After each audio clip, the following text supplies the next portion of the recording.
بسم اللہ الرحمن الرحیم ربی اشرح لی صدری ویسر لی امری واحلل عقدۃ من لسانی یفقہوا قولی وفوض امری الی اللہ ان اللہ بصیر بالعباد۔ نہج بہار الانوار، باب دوم، امام حسین کے معجزات کے بارے میں۔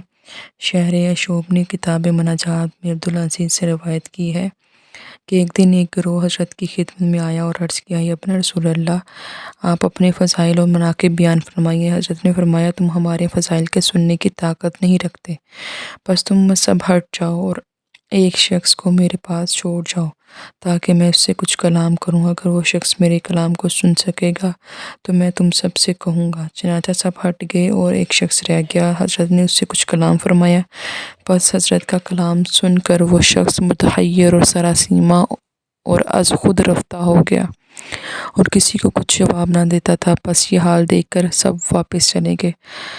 اسی طرح امام صادق علیہ السلام سے روایت ہے کہ امام حسین علیہ السلام کے زمانے میں دو شخصوں نے ایک عورت کے اور اس کے فرزند کے بارے میں نزاع کی۔ ایک کہتا تھا یہ عورت میری زوجہ ہے اور یہ فرزند میرا فرزند ہے، دوسرا کہتا تھا یہ عورت میری ہے اور یہ فرزند میرا ہے۔ اتفاقاً امام حسین علیہ السلام وہاں وارد ہوئے اور ان کی نزاع کا سبب پوچھا۔ اس وقت ان دونوں نے اپنا حال بیان کیا۔ حضرت نے تب مدعی اول سے کہا، بیٹھ جاؤ۔ وہ بیٹھ گیا۔ بعد ازاں حضرت نے اس عورت سے فرمایا، اے عورت، سچ کہہ، پیش ازاں کہ حق تعالیٰ تیرا پردہ فاش کرے اور تو رسوا ہو۔ عورت نے کہا، یہ شخص جو بیٹھا ہے میرا شوہر ہے اور یہ فرزند اسی کا ہے، اسی دوسرے شخص کو میں جانتی نہیں کہ یہ کون ہے۔ حضرت امام حسین علیہ السلام نے جب یہ کلام بد انجام اس عورت بدخصلت سے سنا، اس طفل شیر خوار کی طرف جو ابھی گویا نہ ہوا تھا متوجہ ہو کر فرمایا، طفل، تو بحکم خدا بیان کر کہ تیری ماں سچ کہتی ہے یا نہیں؟ وہ لڑکا اعجاز خدا سے گویا ہوا اور کہنے لگا کہ میں ان دونوں کے نطفہ سے نہیں ہوں، بلکہ میرا باپ گلہ بان ہے، فلاں قبیلے کا ہے اور میں اس کا نطفہ ہوں۔ حضرت نے یہ بات اس طفل بے زبان سے سن کر فرمایا کہ اس عورت کو سنگسار کرو۔ حضرت امام صادق علیہ السلام فرماتے ہیں کہ اس لڑکے نے پھر کلام نہ کیا۔ اسبغ بن نباتہ نے روایت کی ہے کہ ایک دن میں نے حضرت امام حسین علیہ السلام کی خدمت میں عرض کیا، اے سید و آقا، میں آج ایک ایسی چیز کے متعلق سوال کرنا چاہتا ہوں جس کا مجھ کو یقین ہے، اور وہ ایک امر ایسا صدر الہی ہے جس کے حامل آپ ہیں۔ حضرت نے فرمایا، اسبغ، تو دیکھنا چاہتا ہے کہ مسجد قباء میں رسول خدا صلی اللہ علیہ وسلم نے کیوں کر فلاں سے خطاب کیا؟ میں نے کہا، یا ابن رسول اللہ، یہی چاہتا ہوں۔ حضرت نے فرمایا کہ اٹھ کھڑا ہو، اور اس وقت میں اور حضرت کوفہ میں تھے۔ ناگہاں پلک بھی نہ جھپکانے پایا تھا کہ میں نے خود کو اور حضرت کو مسجد قباء میں پایا۔ حضرت نے میری طرف دیکھ کر تبسم فرمایا اور کہا، اسبغ، حق تعالیٰ نے ہوا کو حضرت سلیمان کے لیے مسخر کیا تھا کہ وہ حضرت چاشت میں 1 مہینے کی راہ اور آخر روز 1 مہینے کی راہ طے فرماتے تھے، اور ہم کو حق تعالیٰ نے اس سے زیادہ قدرت عطا کی ہے۔ میں نے عرض کی، یا ابن رسول اللہ، قسم با خدا سچ فرماتے ہیں۔ پھر حضرت نے فرمایا، ہم وہ ہیں کہ علم کتاب خدا ہمارے پاس ہے، اور جو کچھ کتاب خدا میں ہے اس کے بیان کو ہم خوب جانتے ہیں، اور نہیں ہے خلق خدا میں کسی کے پاس جو کچھ ہمارے پاس ہے، اس واسطے کہ ہم محل راز رہائے پوشیدہ خدا ہیں۔ بعد ازاں حضرت میری طرف دیکھ کر متبسم ہوئے اور فرمایا کہ ہم آل خدا اور وارث رسول خدا ہیں۔ حضرت کے اس ارشاد پر میں حمد خدا بجا لایا۔ اس کے بعد حضرت نے فرمایا، اسبغ، مسجد میں داخل ہو۔ جب میں داخل مسجد ہوا، میں نے دیکھا رسول خدا صلی اللہ علیہ وآلہ وسلم بیٹھے ہیں اور روائے مبارک اپنے پشت مبارک دونوں زانوؤں پر لپیٹے ہیں۔ ناگہاں میں نے دیکھا کہ جناب امیر المومنین علی ابن ابی طالب علیہ السلام گریباں اس شخص کا پکڑے ہیں، اور رسول خدا صلی اللہ علیہ وسلم اپنی انگشت مبارک کو دندان مبارک سے کاٹتے ہیں اور اسے فرماتے ہیں، اے شخص، تو نے اور تیرے ساتھیوں نے میرے اہل بیت کے حق میں بہت برائی کی، نفرین خدا اور رسول ہو تجھ پر تا آخر خبر۔ کتاب مناقب میں ابن زبیر سے روایت کی ہے کہ جب حضرت امام حسین نے اسلام ارادہ سفر عراق کا کیا تو میں نے حضرت کی خدمت میں عرض کی، یابنا رسول اللہ، آپ اس قوم جفاکار میں جاتے ہیں کہ جنہوں نے آپ کے پدر بزرگوار کو شہید کیا اور امام حسن علیہ السلام سے پھر گئے۔ حضرت نے فرمایا، میرا شہید ہونا ایسے مقام میں بہتر ہے اس سے کہ میں شہید ہوں مکہ میں اور حرمت مکہ میری وجہ سے ضائع ہو۔ ابن عباس سے روایت ہے کہ انہوں نے کہا، دیکھا میں نے حضرت امام حسین علیہ السلام کو پیش از اسرار عراق کے ہاتھ جبرائیل کو پکڑے ہوئے دروازہ خانہ کعبہ پر کھڑے ہوئے تھے اور حضرت جبرائیل لوگوں کو ندا کرتے تھے، ایھا الناس، حضرت امام حسین سے بیعت کرو کیونکہ ان کی بیعت بیعت خدا ہے۔ ایک شخص نے ابن عباس کو اس پر ملامت کی کہ تم سفر عراق میں امام حسین علیہ السلام کا ساتھ کیوں چھوڑا؟ ابن عباس نے جواب دیا کہ جو اصحاب حضرت کے ساتھ درجہ شہادت پر فائز ہوئے سب کے نام ایک نامہ میں جو سندس بہشت سے تھا لکھے تھے، ایک شخص ان میں سے کم و زیادہ نہ ہوا اور میرا نام اس نامے میں نہ تھا، اور میں ان سب کو پہلے سے پہچانتا ہوں اور ان کے ناموں سے مطلع ہوں۔ محمد حنفیہ نے کہا کہ صحابہ امام حسین کے تمام نام میرے پاس لکھے ہیں، بلکہ ان کے باپ کے ناموں سے بھی آگاہ ہوں۔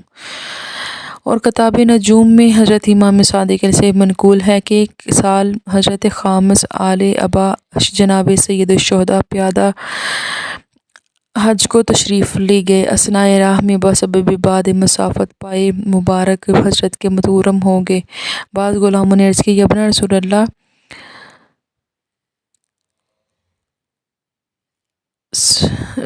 سوار ہو جائیے تاکہ ورم پائے مبارک کم ہو۔ حضرت نے قبول نہ فرمایا، کہا، جب ہم منزل پر پہنچیں گے تو ایک غلام میں حبشی ملے گا، اس کے پاس ایک روغن ہوگا اور وہ اس ورم کے لیے نہایت نافع ہے۔ پس وہ غلام حبشی اس روغن کو لائے تو اس سے مول لینا اور جو قیمت طلب کرے بے تأمل دینا۔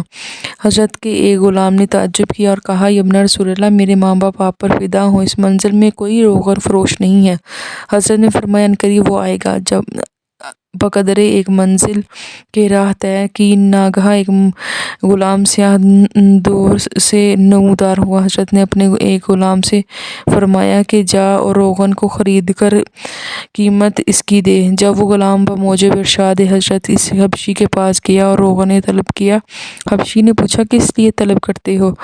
کہا کہ آپ اپنے آقا حسین ابن علی کے واسطے۔ جب اس مرد نیک اعتقاد نے حضرت کا نام سنا، کہنے لگا، مجھے حضرت کی خدمت میں لے چل۔ جب اس حبشی کو حضرت کی خدمت میں لایا، اس نے کہا، یابنا رسول اللہ، میں آپ کا شیعہ ہوں اور ہوا خواہوں سے ہوں۔ روغن کی قیمت میں نہیں چاہتا، لیکن یہ چاہتا ہوں کہ میرے لیے دعا فرمائیے کہ حق تعالیٰ مجھ کو ایک فرزند صحیح الخلقت عطا فرمائے جو دوست دار اہل بیت ہو۔ یا مولا، جب میں آپ کی خدمت میں آنے لگا تو میری عورت کے درد ذیل تھا۔ حضرت نے فرمایا، اپنے گھر پھر جا کہ حق تعالیٰ نے تجھے فرزند صحیح الخلقت عطا کیا ہے۔ اس ارشاد کے سنتے ہی وہ حبشی بسرعت تمام روانہ ہوا۔ جب اپنے گھر پہنچا تو اس نے دیکھا کہ فرزند مصطفی الخلق پیدا ہوا۔ پھر وہ پلٹ کر آیا، اس نے کہا، دعائے خیر دے کر عرض کیا، یابنا رسول اللہ، جو کچھ آپ نے ارشاد کیا تھا وقوع میں آیا۔ بعد ازاں حضرت نے اس روغن کو اپنے پائے مبارک پر ملا، اپنی جگہ سے حرکت نہ کی تھی کہ ورم پائے مبارک کا بالکل زائل ہو گیا اور مطلق نشان بھی باقی نہ رہا۔ مؤلف علیہ رحمہ فرماتے ہیں کہ یہی حدیث امام حسن علیہ السلام کے معجزات میں بھی گزری ہے اور کتاب کافی میں بھی اسی طرح روایت کی ہے، اور صدور اس معجزے کا دونوں حضرات سے موافقت دونوں کی بجمیع وجوہ خالی از غرابت و بود نہیں ہے۔ بظاہر اس معجزے کا ذکر حضرت کے معجزات میں صحو کاتب سے ہوا ہے۔ اسی کتاب میں حذیفہ سے روایت کی گئی ہے کہ وہ کہتے ہیں کہ میں نے حضرت امام حسین علیہ السلام سے زمانہ رسول خدا میں سنا، اور اس زمانے میں سن شریف ان حضرت کا بہت کم تھا۔ فرماتے تھے، قسم بخدا اے حذیفہ، بنی امیہ میرے قتل پر جمع ہوں گے اور تفاق کریں گے، لشکر شکاوت کرے گا، سرگروہ عمر سعد ہوگا۔ اور حذیفہ کہتے ہیں، میں نے حضرت امام حسین علیہ السلام سے عرض کی، یابنا رسول اللہ، یہ خبر آپ نے رسول خدا صلی اللہ علیہ وسلم سے سنی ہے؟ فرمایا، نہیں۔ پس میں خدمت رسول میں حاضر ہوا اور جو امام حسین علیہ السلام نے سنا تھا عرض جو امام حسین نے اسلام سے سنا تھا عرض کیا۔ حضرت نے فرمایا اے حذیفہ، علم میرا علم حسین ہے اور علم میرا حسین کا علم ہے، اور علم میرا حسین کا علم ہے، کیونکہ جو کچھ واقع ہونے والا ہوتا ہے پیش از واقع ہونے کے ہم اسے جانتے ہیں۔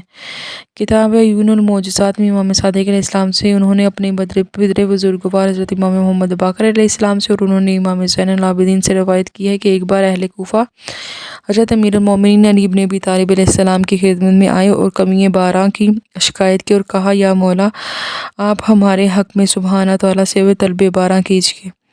حضرت امام حسین علیہ السلام نے سے کہا تم اٹھو اور بارش کے لیے دعا کرو۔ بموجب ارشاد کے امام حسین کھڑے ہوئے اور ایک خطبہ فصیح و بلیغ پڑھا اور حق تعالیٰ سے ان لوگوں کے واسطے طلب باران کی دعا کی، اور وہ دعا یہ ہے: اللہم معطی الخیرات و منزل البرکات ارسل السماء علینا مدرارا سکینا غیثا مخضرا واسعا غرقا مجللا اثما صفرا تجاجا تنفس به ضعفا من عبادك وتحجي به المیت من بلادك امین یا رب العالمین۔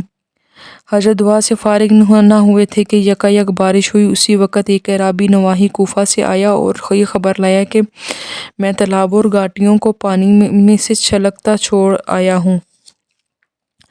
جعفر ابن محمد بن عمارہ نے اپنے باپ سے، انہوں نے عطا بن سائب سے، انہوں نے اپنے بھائی سے روایت کی ہے کہ بروز شہادت جناب سید الشہداء معرکہ کربلا میں بھی حاضر تھا۔ میں نے دیکھا کہ ایک ملعون قبیلہ تمیم سے جس کا نام عبداللہ ابن جویرہ تھا، امام حسین علیہ السلام کے لشکر کے قریب آیا اور بآواز بلند حضرت کا نام لے کر پکارا۔ حضرت نے اس لعین سے کہا کہ تو کیا چاہتا ہے؟ معاذ اللہ، اس بے حیا نے کہا بشارت تو تمہیں آتش دوزخ کی۔ حضرت فرمایا حاشا، بلکہ شفاعت کنندہ کی خدمت میں جاتا ہوں اور میری بازگشت ایک اچھے حال سے دوسرے حال کی طرف ہے۔ تو کون ہے؟ اس نے کہا میں عبداللہ ابن جویرہ ہوں۔ حضرت نے اپنی دست مبارک درگاہ قاضی الحاجات میں بلند کیے یہاں تک کہ سفیدی زیر بغل نمودار ہوئی، اور عرض کی خداوندہ تو اس شقی کو آتش دوزخ کی طرف کھینچ لے۔ اور وہ ملعون حضرت کی بد دعا سن کر غصے میں آیا اور حضرت پر حملہ کیا۔ حکم حق تعالیٰ سے اس ملعون کے گھوڑے نے ایسا اضطراب کیا کہ ایک پاؤں اس کا خندق میں جاتا رہا اور وہ شقی گھوڑے سے گرا اور ایک پاؤں رکاب میں الجھا رہا۔ گھوڑا دوڑتا جاتا تھا اور پاؤں اس کا اسی طرح رکاب میں الجھا تھا، اور سر نجس اس کا ہر پتھر اور درخت سے ٹکراتا تھا، یہاں تک کہ ایک جانب سے تمام ران اور پنڈلی جدا ہو گئی اور دوسری جانب رکاب میں الجھی رہ گئی۔ اسی حال سے واصل جہنم ہوا اور اپنے کہنے کی سزا کو پہنچا۔ مؤلف علیہ رحمہ فرماتے ہیں کہ طاؤس یمانی سے روایت ہے، یہاں پہ مؤلف رحمہ سے مراد علامہ مجلسی ہے، کیونکہ علامہ مجلسی بحر الانوار کے لکھنے والے ہیں۔ جب امام حسین علیہ السلام اندھیرے مقام میں تشریف رکھتے تھے تو ایک نور حضرت کی پیشانی اور گردن مبارک سے ساطع ہوتا تھا، اور لوگ اس نور کی وجہ سے حضرت کو پہچان لیتے تھے، اور ان اعضاء کے نورانی ہونے کا سبب یہ تھا کہ حضرت رسالت مآب گلوئے مبارک اور پیشانی کے بوسے لیتے تھے۔ ایک دن حضرت جبرائیل خانہ جناب فاطمہ میں نازل ہوئے، دیکھا کہ وہ معصومہ خواب راحت میں ہے۔ امام حسین علیہ السلام جھولے میں روتے ہیں۔ حضرت جبرائیل امام حسین علیہ السلام کو لوری دینے لگے۔ بعض اوقات حضرت علی گھر میں آتے تو دیکھتے تھے کہ جناب سیدہ چکی پیستے پیستے تھک کر سو گئی ہیں، لیکن چکی اسی طرح حرکت کر رہی ہے، دوسرے ہاتھ میں تسبیح بھی خود بخود گردش گناہ ہے، گہوارہ ہل رہا ہے۔ لوری دینے لگے اور ان کو بہلاتے جاتے تھے، یہاں تک کہ حضرت فاطمہ زہرا خواب راحت سے بیدار ہوئیں، سنا کہ کوئی شخص حضرت امام حسین علیہ السلام سے باتیں کرتا ہے۔ متعجب ہو کر اس کی طرف دیکھنے لگی تو کسی کو نہ پایا۔ جب حقیقت اس کی جناب رسول خدا سے پوچھی تو آپ نے فرمایا اے فاطمہ، وہ جبرائیل تھے۔